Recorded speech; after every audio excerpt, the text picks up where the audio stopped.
পণ্য বহুমুখীকরণের মাধ্যমে দেশকে আন্তর্জাতিক বাজারে তুলে ধরতে হবে বলে মন্তব্য করেছেন শিল্প উপদেষ্টা আদিলুর রহমান খান। বলেন, মেড ইন বাংলাদেশ শুধু কথায় সীমাবদ্ধ না রেখে কাজ করে দেখিয়ে দিতে হবে।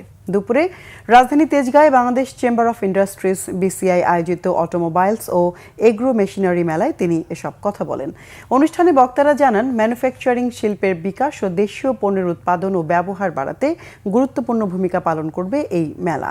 এছাড়া সঠিক প্রচারণা পেলে দেশের সব যন্ত্রের আমদানি নির্ভরতা কমার পাশাপাশি দেশেই আমদানি বিকল্প শিল্পের বিকাশ সহজ হবে বলেও প্রত্যাশা তাদের। শিল্প উপদেষ্টা বলেন, দেশে গবেষণা বাড়ানোর পাশাপাশি দক্ষ মানব সম্পদ বাড়াতে হবে। একই সাথে পণ্য বহুমুখীকরণের মাধ্যমে দেশকে আন্তর্জাতিক বাজারে উপস্থাপন করার তাগিদও দেন উপদেষ্টা।